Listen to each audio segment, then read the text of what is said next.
یہ تاریخ کا وہ منظر ہے جب جولائی 1187 کو حطین کے میدان میں 7 صلیبی حکمرانوں کی متحدہ فوج کو جو مکہ اور مدینہ پر قبضہ کرنے آئی تھی، ایوبی سپاہ نے عبرتناک شکست دیکھ کر مکہ اور مدینہ کی جانب بری نظر سے دیکھنے کا انتقام لے لیا تھا، اور اب وہ حطین سے 25 میل دور اکرا پر حملہ آور تھا۔ سلطان صلاح الدین ایوبی نے یہ فیصلہ اسی لیے کیا تھا کہ اکرا صلیبیوں کا مکہ تھا۔ سلطان اسے تہہ و تیغ کر کے مسجد اقصی کی بے حرمتی کا انتقام لینا چاہتا تھا۔ دوسرے بیت المقدس سے پہلے سلطان اکرا پر اسی لیے بھی قبضہ کرنا چاہتا تھا کہ صلیبیوں کے حوصلے پست ہو جائیں اور وہ جلد ہتھیار ڈال دیں۔ چنانچہ اس نے مضبوط دفاع کے باوجود اکرا پر حملہ کر دیا اور 8 جولائی 1187 کو اکرا ایوبی افواج کے قبضے میں تھا۔ اس مارکے میں صلیبی انٹیلیجنس کا سربراہ ہرمن بھی گرفتار ہوا، جسے فرار ہوتے ہوئے ایک کمانڈر نے گرفتار کیا تھا۔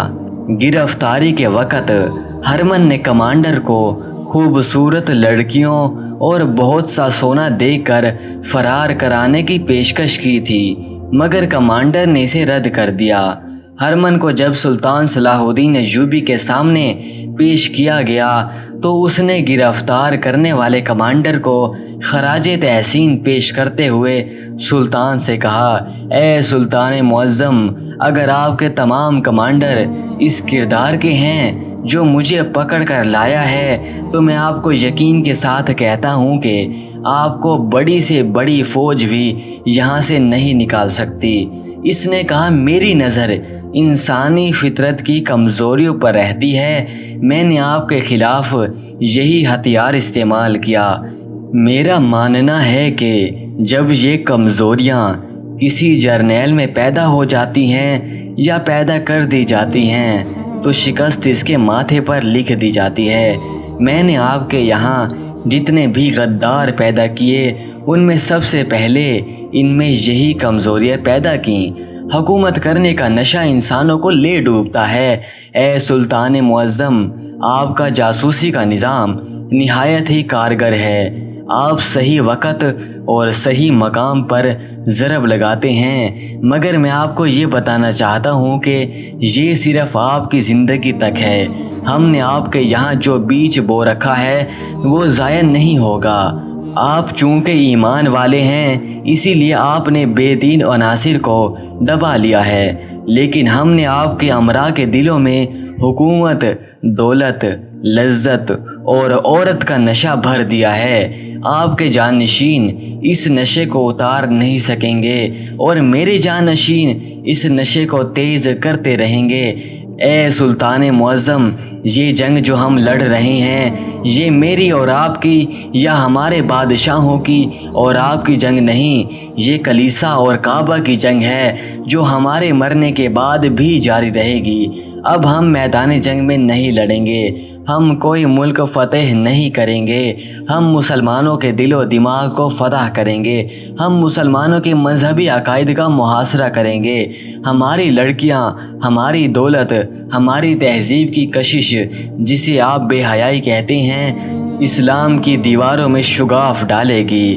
پھر مسلمان اپنی تہذیب سے نفرت اور یورپ کے طور طریقوں سے محبت کریں گے۔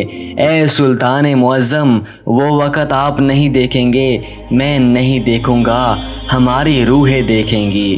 سلطان صلاح الدین ایوبی جرمن نژاد ہرمن کی باتیں بڑے غور سے سن رہے تھے۔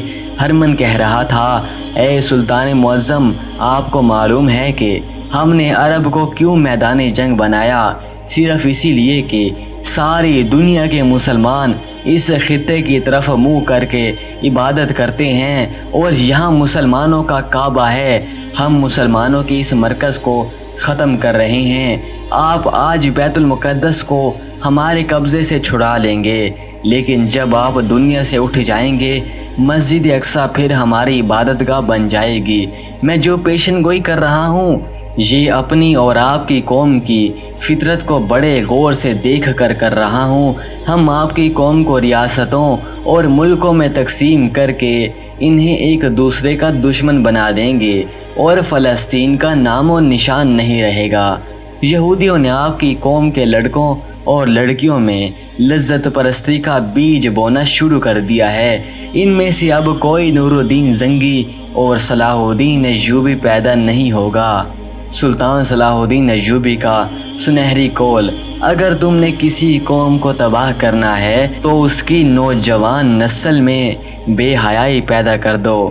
آپ کا یہ عظیم قول تاریخ کے آئینے میں سبق سوچنے اور سمجھنے کا مقام ہے کہ کیا یہ ساری باتیں آج سچ ثابت نہیں ہو رہی ہیں؟